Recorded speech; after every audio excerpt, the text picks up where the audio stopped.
যাদের অতীতেও হাসপাত খারাপ ছিল, এখনো যারা লোক সামলাইতে পারেনি, সেই বিলালের হাতে গুস্ত পাহারা দেওয়ার দায়িত্ব দিবেন?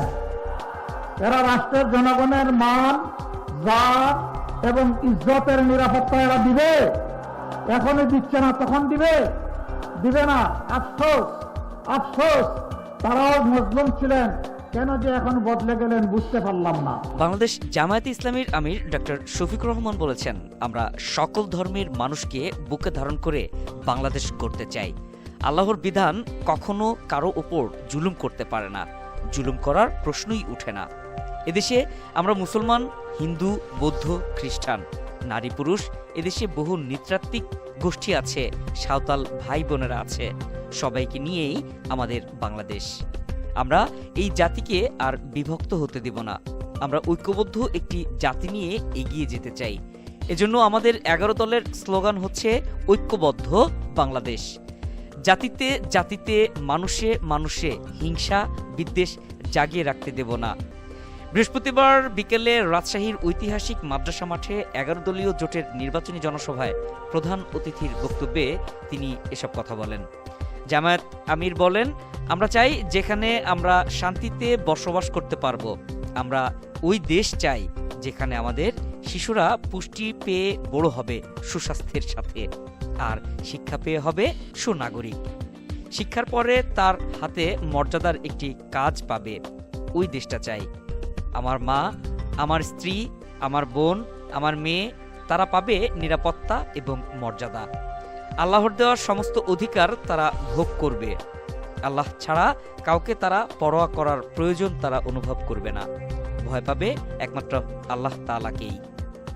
ডক্টর শফিকুর রহমান বলেন, আমরা সেই বাংলাদেশটা চাচ্ছি যে বাংলাদেশে আমার মায়ের দিকে, আমার স্ত্রীর দিকে, আমার বোনের দিকে, আমার মেয়ের দিকে কোনো অভদ্র, কোনো দুষ্ট, কোনো বেয়াদব বাঁকা চোখে তাকানোর সাহস করবে না।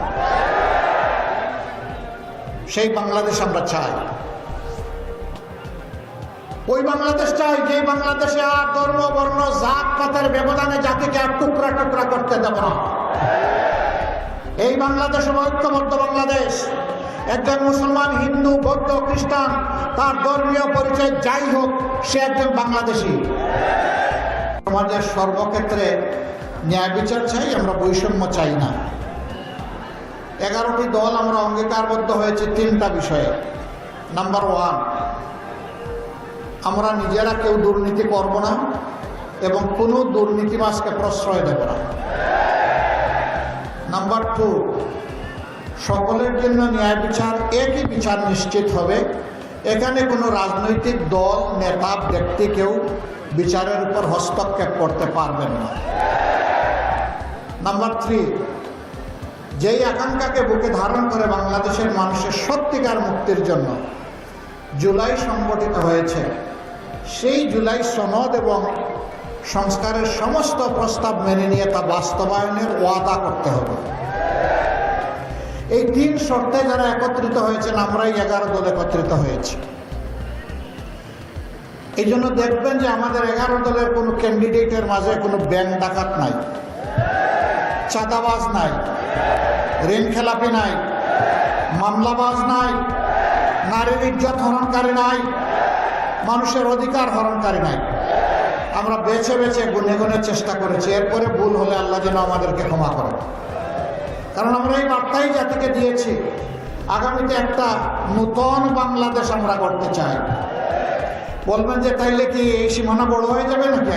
না, সীমানা ঠিক থাকবে, কিন্তু বাংলাদেশকে বাংলাদেশের মতো করে সাজানো হবে ইনশাআল্লাহ। অনেকে বলে এটা সিঙ্গাপুর হবে, কানাডা হবে, আমরা বলি না, এটা ইনশাআল্লাহ উত্তম বাংলাদেশ হবে। যে বাংলাদেশের প্রত্যেকটি নাগরিক সে পরিচয় দিয়ে বলবে আলহামদুলিল্লাহ আমি একজন বাংলাদেশী। আরো সহজভাবে বলবে আমি বাংলাদেশ। অর্থাৎ বাংলাদেশ কি জিনিস আমাকে দেখে জেনে নাও।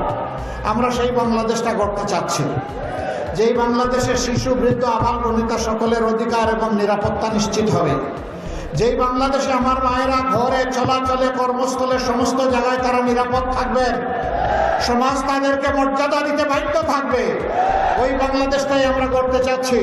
শিশু জন্ম নেওয়ার পর তার স্বাস্থ্য পরিচর্যা, এরপরে তার সুশিক্ষা দিয়ে তাকে উত্তম নাগরিক হিসাবে গড়ে তার হাতে কাজ তুলে দিতে হবে, সেই বাংলাদেশটা আমরা দেখতে চাচ্ছি।